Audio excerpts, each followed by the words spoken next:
Yeah, Fresh Corn. It seemed, I know at the end of Friday, he kind of came in towards the end of the rotation. Is he looking like a closer setup guy for you? Yeah, I mean, that's definitely what we're looking for as far as with what we got right now. Is one of those high leverage inning type of guys. So to me, sometimes the save doesn't always come at the end of the game if we have to get him in there earlier. But yeah, I mean, that's what we'd love to have. And still kind of letting it play out, but we can all kind of see the kind of stuff he's got and what he brings late innings. What was it about his skill set that makes him good for that role?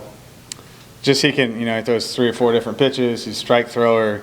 That was as wild as I'd ever seen him the other day, just because he was really amped up and he still threw 60% strikes. So, guy can locate, throw different pitches in any count, and it's an elite fastball.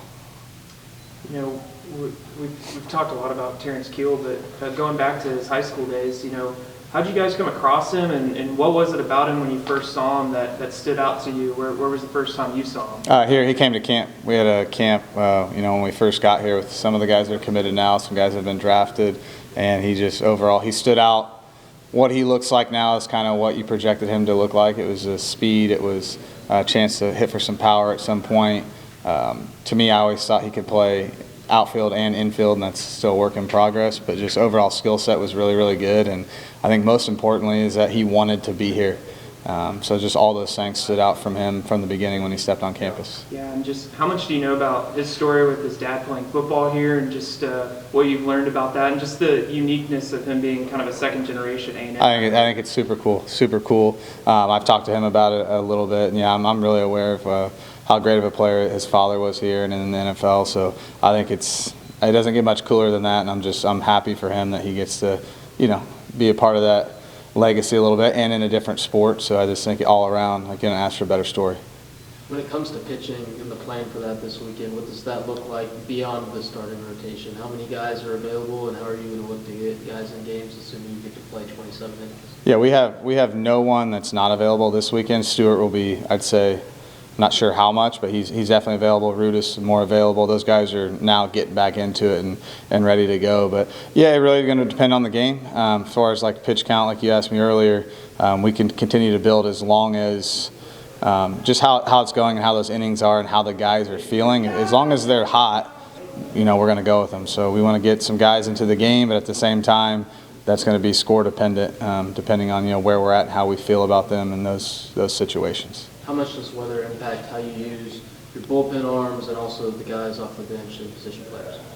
It'll depend. I mean, if we're in tight ball games, which I anticipate us to be always, we're going to play the game like it's 80 degrees, like we're out there to win. So it doesn't really change much along those lines. So it's like I said before, it's a balance of we want to win every game. We anticipate a close ball game every game. The score changes. If we're down a lot, if we're fortunate enough to be up a lot, that might change who we go to.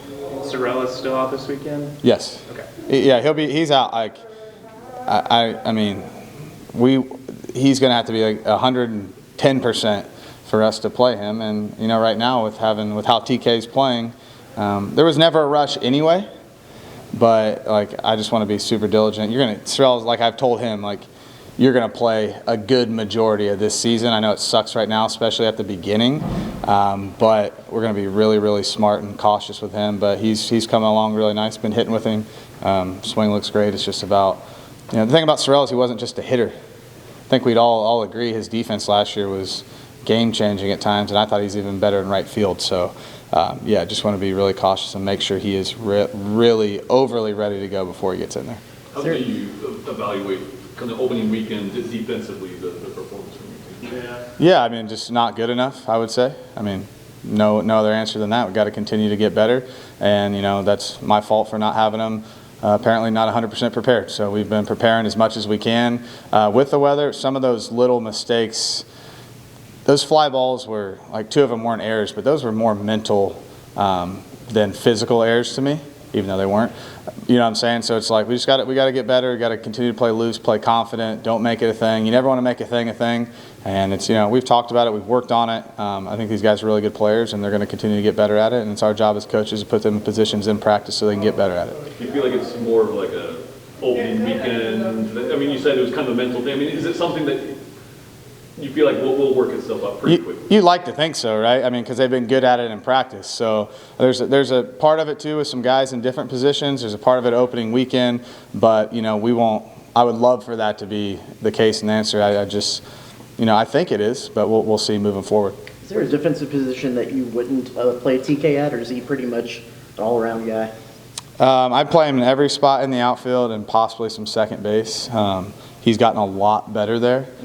Just my confidence grows in him at second as his confidence grows, and in practice right now the reps have been a little lighter at second because he's been thrusted into a role into the outfield. So I think at some point I can fairly comfortably say at any point in this season he'll play every outfield spot, and I want to put second base out of the question. How huge is it to have a guy who is that versatile and to be able to plug and play if he's continuing to play like he is? It's great, and then we got another one too with Yamal, which we haven't seen a lot of yet, just because of the 10-run rule and then the travel day for Elon. So it's huge for the team. And we got another guy you'll see too, Nathan Tobin, who can really run, just like. He's in that same range as TK. So we got some pieces that we can use. It's just we'll utilize them when we can utilize them. What's a midweek cancellation do for your lineup and your rotation going into the weekend? Doesn't change anything. I guess some arms that wouldn't have thrown, would be more fresh, but these guys are built up and built for this. I don't think it benefits us either way. I honestly wish we could have got out there and played. There's a benefit to, when you build into the season for practice, with how your arms are, it's really tough as a team to play 3 9-inning games as a team and then roll into the game. So the benefit of this weekend and having 2 shorter games was it allowed us to kind of build something you can't plan on. The same thing with Tuesday. So I'm never happy when we don't play, but just try to take the positive out of it, which being like, okay, another day to get fresh coming after opening weekend. You probably have some soreness you've never had before. It gives you a little extra time to recover, but I would have much rather played. When you go up big in a game sometimes to get an opportunity to get some young guys some playing time, how do you kind of decide maybe who you want to put in? Yeah, it's really about who's been performing in practice and who's, earn that opportunity to get in the game. Like, just because we're up big doesn't mean everyone gets to play, right? And there's sometimes your guys who have been starters, they need those at-bats too. They need to get their confidence up and get going. That's partly why some of those guys were left in the game. So it really just depends on how you've been performing in practice, and you don't just get to play because we're winning big or losing big. You got to earn the right to play, and not saying that the guys that didn't play haven't. It's just I didn't think the situation called for it. But yeah, that's the trick, right? You gotta win games while developing players, and in this day and age, you want to play guys so they get used to playing out here in this atmosphere. What do you see from Cal Poly and just kind of the style of ball they play?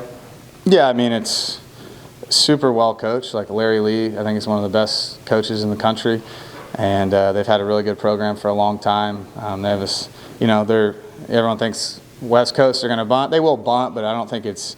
The more I look at it, it's not as egregious as you might think. When the situation calls for it, they do it. If they need to get in a run in, they will push and do things like that. And with the weather, we could see more of it. But just he's super. I'm not sure how familiar with it, but on the West Coast, he's very highly regarded. Everyone respects him. Really good coach, and that's who JK started under, and just a guy that we have a ton of respect for, and a guy that has a son that's a big leaguer. So he's had a lot of really good players. One of my really good friends coached with him for a year. I've never really heard a bad thing about him, just that he's a baseball rat and he knows what he's doing. Any more questions? Could TK swing from both sides of the plate? Is this a question? Yeah. Okay. Yeah, he did switch hit a little bit in high school. He can hit left-handed, but he believes coming in that he was way better right-handed. He hasn't hit lefty since he's been on campus. I don't think left-handed is. I think that side's probably retired at this point. As much as I'd love to see him run out of the left-handed box, he is a more natural right. I think it just shows the talent level he has. I could probably put him in a game right now and have him hit left-handed, and I'm not sure what the success would be, but I think it would probably look how it's supposed to look. But he's just from the right side. He's definitely better, stronger, and I'd say definitely more confident.